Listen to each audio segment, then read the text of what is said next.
Welcome back to another episode of The Bottom Line. Joining us this week, we've got Niki, Brazier, and special guest Chase Ingraham. We're going to be talking about some of the CrossFit Games programming expectations that we're looking forward to.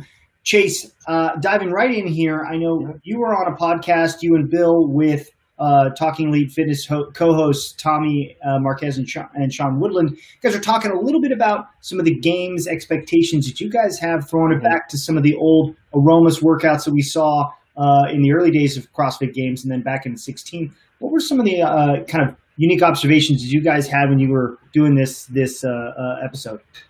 The big thing we took away is once we went through all the programming, at least through 7, 8, and 9, we really didn't look at 16 too much, is they have a lot to lean back on for this year's CrossFit Games. And our hopes for 2020 is that since this is kind of a weird year, and I think we're getting lucky if this goes on with any, possibility, they should really lean into the history here. And what we thought is you have so many great events that have become iconic events that either the new age CrossFit fan may not know about, or the old school CrossFit fan that, maybe in the last year or so has kind of been on the rocks with that relationship with HQ.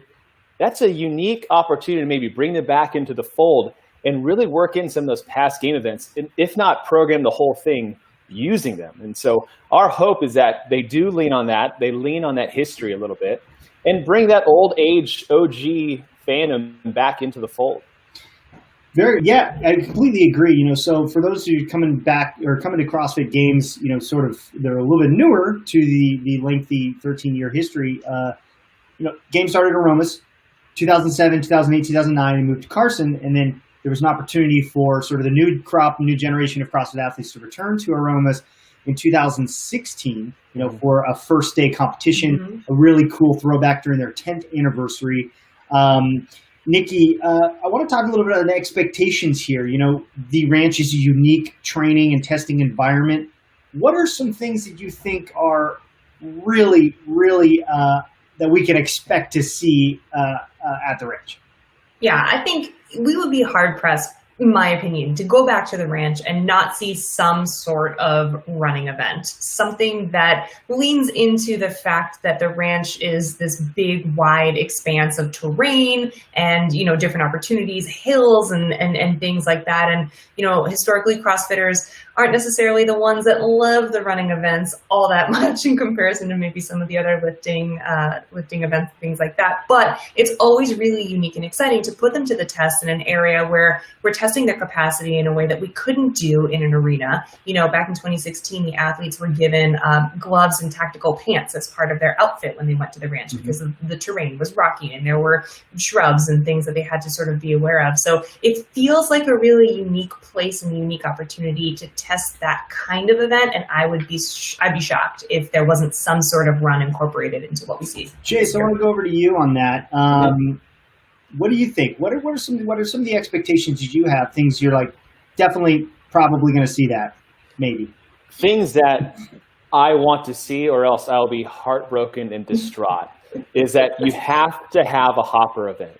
It was the very first event ever at the CrossFit Games. 2007, event 1 was out of a hopper, out of that metal drum that Dave has even teased about on social media before. Right. So I think if they don't kick off 2020 with a hopper event, it's a missed opportunity to really kind of, like we said, it's get back into the history of what Aromas means to the CrossFit Games landscape.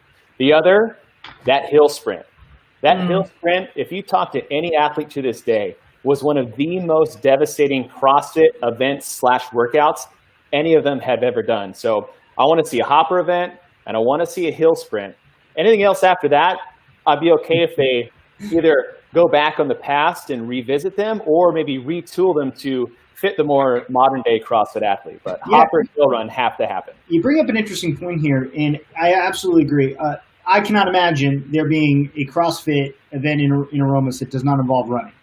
Now, I actually don't think, come to think of it, that there's ever been a CrossFit Games without running.